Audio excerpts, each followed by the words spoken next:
Hey there. This is the second part B of the recording of the first session of the Saturday series, Deep Adaptation in Times of Collapse. While part A was the actual recording of the Saturday session, primarily introduction of the program and of each of 25 participants, this part B is a bit more of the contextual framework and intended content of this first session of the series. You could say that our introductions went a bit long. This video is intended to give you a bit more clarity about the purpose of this work and the intended content for all the sessions of this series. I'm going to start this video with an unusual piece. In most of the series sessions, there will be little or no what I call the sober data. It is my experience that most of us are close to the saturation point with doom and gloom statistics and bad news. I'm making an exception here because it's truly a remarkable day. This report is arguably more important than the many reports we get about climate change from the UN global body, the IPCC. This is from Common Dreams on May 7th, 2019.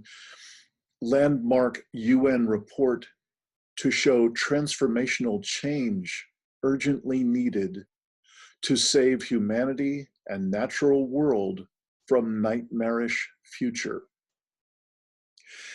Quote, anyone who denies that we are in a human-induced extinction crisis is either lying or not paying attention. So you could see why I'm bringing this particular report and article up. These are some extraordinary quotes from some of the authors of this soon-to-be-released United Nations report.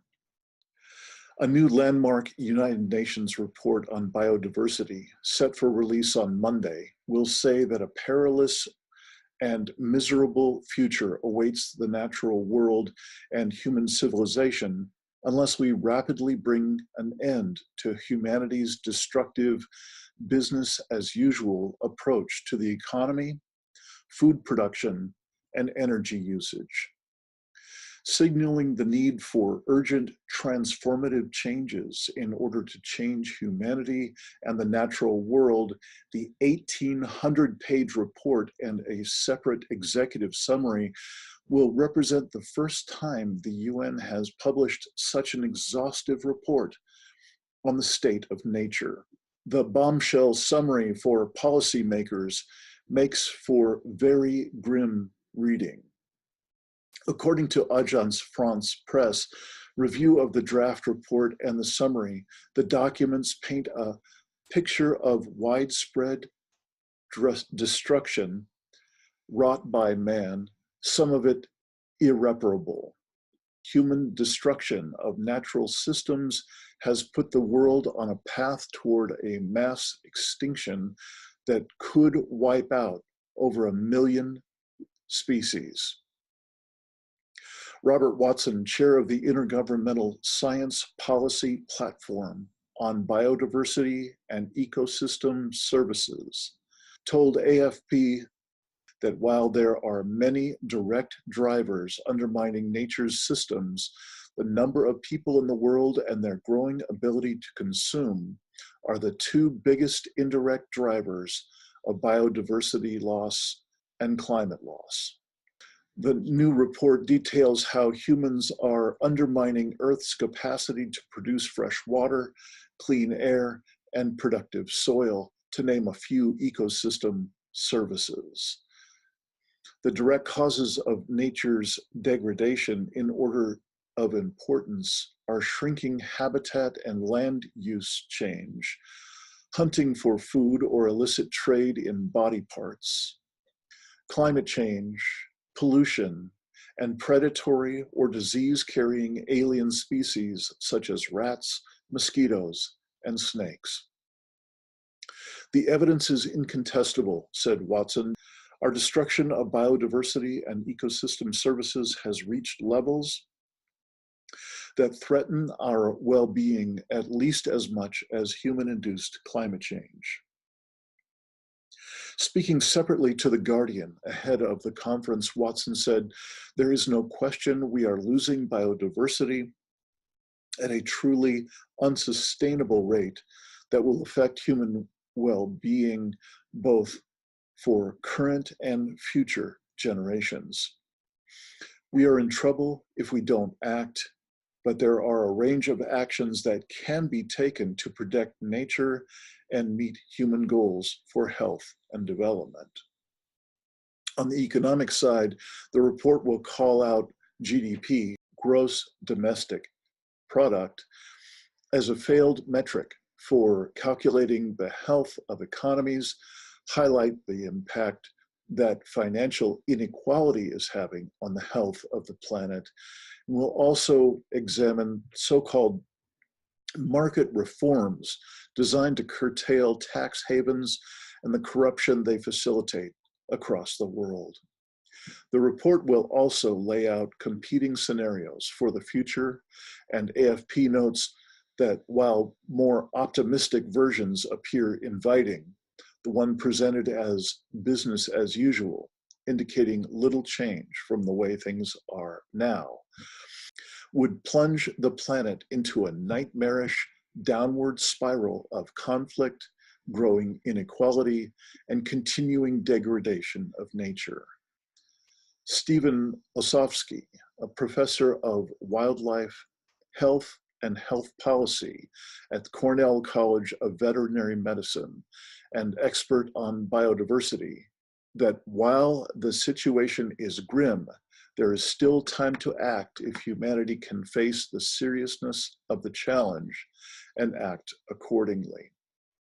Anyone who denies that we are in a human-induced extinction crisis is either lying or not paying attention. But I have to believe it's not too late. There are prospects for hope in bringing together sectors that have historically been antagonistic. From how we feed the world, to how we generate energy, to how we educate the next generation, especially women and girls, he added, there are solutions to the pressures currently impacting global biodiversity and the natural systems humanity, perhaps ironically, ultimately depends on for survival. So I can't help but notice that while they did try to include a number of mentions of hope, it's important to mention that this is the first time that we've heard this scale of report from the UN in human history that I'm aware of. And there's very little indicator that there would be any more cooperation than there has been for the IPCC reports, which have been issued for the past 25 years. So why I'm bringing this report to this second recording for the first session of our Deep Adaptation in the Face of Collapse series is that this is an astounding report. It also, I believe, brings us right to the question that must be asked is how we have come to be a species, a human species on Earth that can hear this kind of report and the 25 years of IPCC reports and basically produce no relevant action. So let's move on to a few of the other core contextual pieces or content pieces that didn't get a chance to be included in that first recording from Saturday, session 1. And I'd like to start with what was already said in the welcome letter. I hope you'll have read that and recall that one of the distinctions that I introduced was that it appears we've disconnected from all the primary sources of meaning in human life. just as a part of participation in the business as usual human operating system, we appear to have both individually and collectively disconnected from each of those sources of meaning. So what exactly are we doing here in this series, this Deep Adaptation in Times of Collapse series? Well, in one way of looking at it is that we are sharing experiences, resources, and practices that are aimed toward resourcing ourselves to better face a predicament-laden world.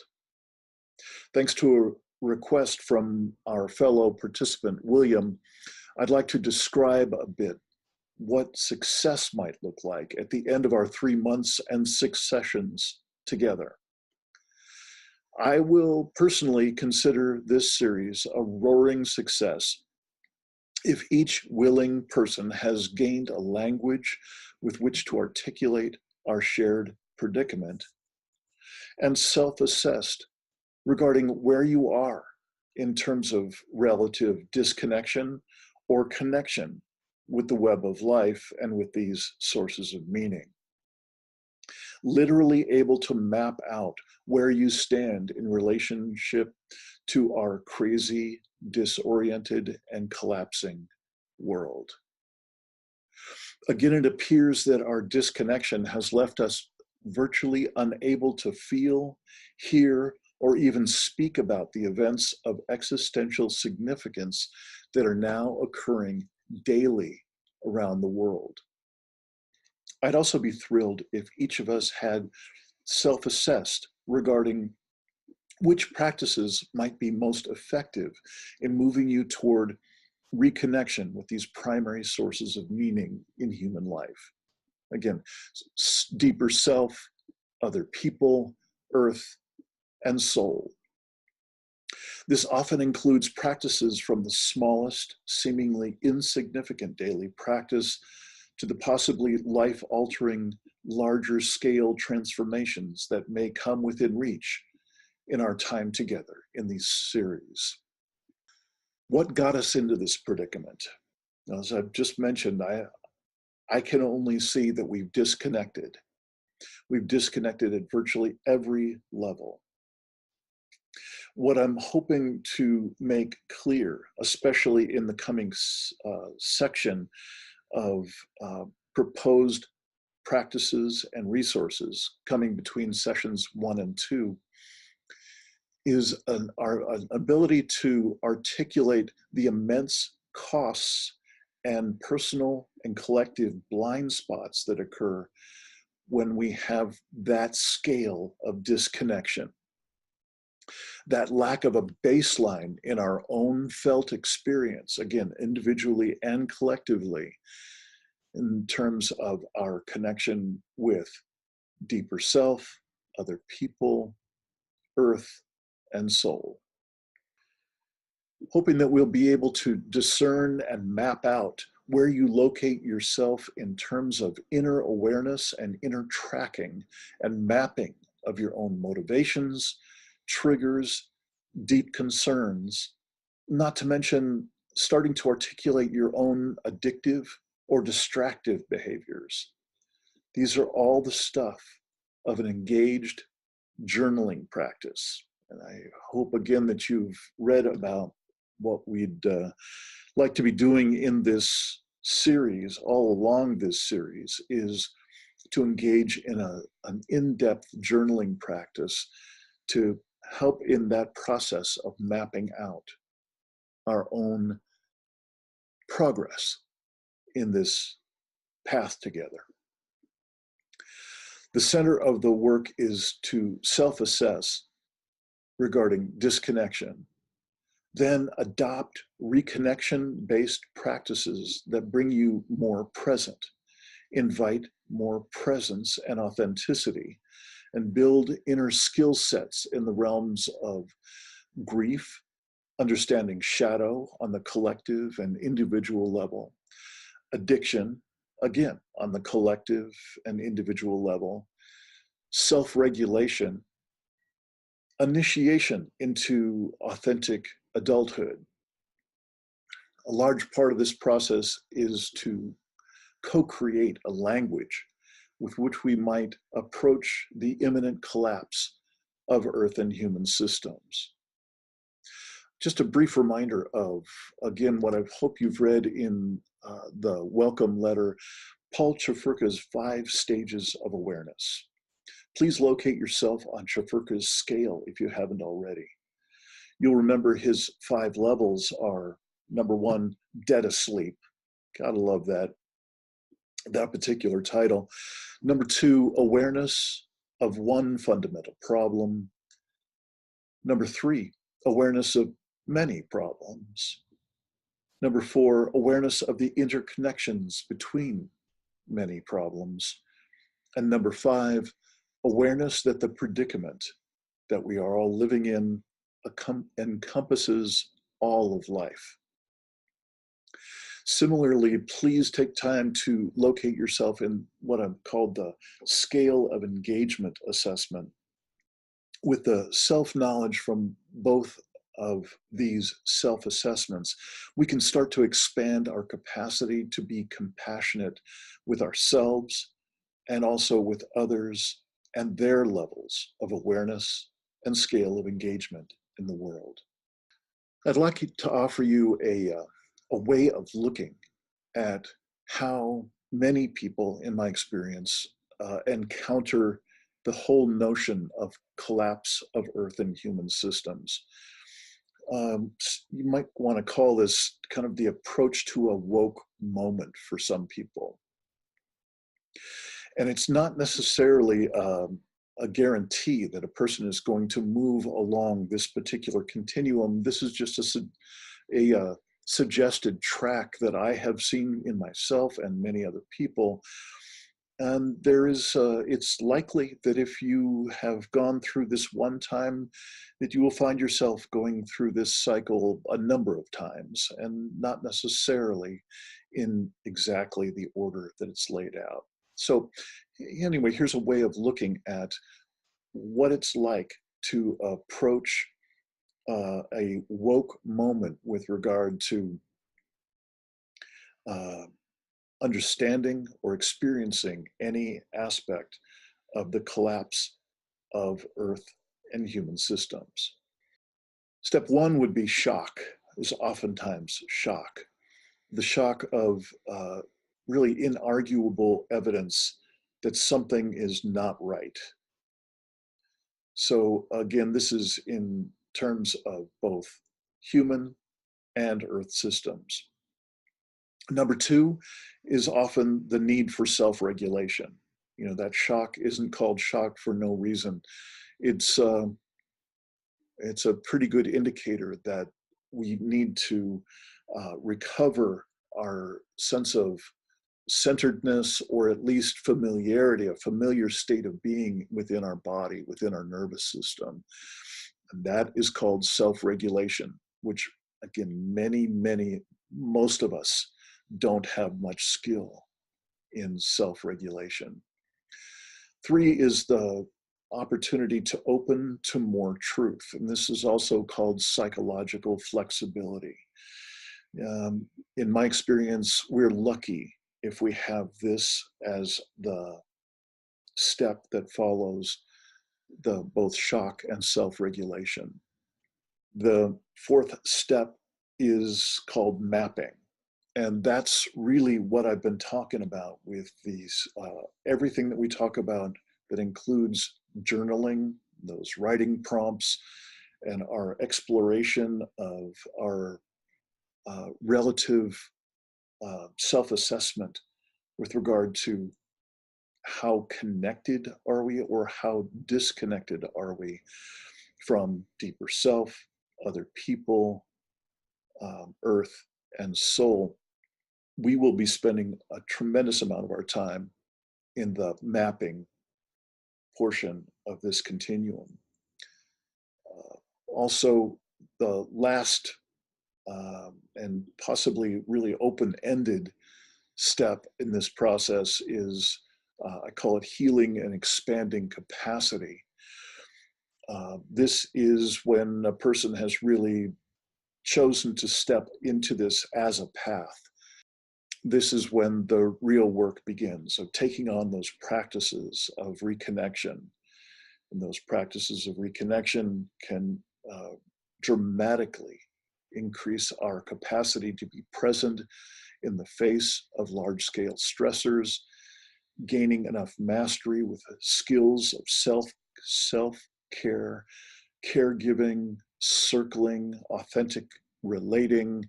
The list goes on and on. We'll be covering that extensively in these next few weeks. Experientially, I'm asking that you join me in a very different state of being as you participate in each session. You may have noticed me stopping from time to time to reference my own sensations in my body and also what's going on in my feeling body, you know, the anger or fear or joy or love, or you get the idea. I'll be spending quite a bit of time with that in the in-between sessions with some suggested practices so you can become familiar with your own sensation base and emotional body base. You'll notice the occasional writing prompt, journaling prompt for increasing your attention on your own presence in your own daily life. This has become an immensely valuable practice for me, something that has saved many a relationship in my life as I become more self-aware, so that I can become more responsible for the quality of relationships that I've got in my life. Practice orienting toward a body-based awareness of your state of being and your presence. So off we go through these 6 sessions in 3 months. Each session will bring a focus to one of these realms of reconnection, deeper self, other people, earth, and soul. Each between session period will have potential practices and resources for you to try on. I also again invite you all to share your own practices and suggested resources for reconnection and presence, ideally within the Facebook group, the Deep Academy Facebook group that you can sign up for anytime you like, obviously on Facebook. And I look forward to seeing your suggestions, your postings, your sharings in that Deep Academy group. I'll be sending out the first preparation email for session 2 within the next couple of days, approximately May 8th. Thank you all for your participation in this project and this experiment. Please don't hesitate to offer suggestions or feedback as we go. Bye for now.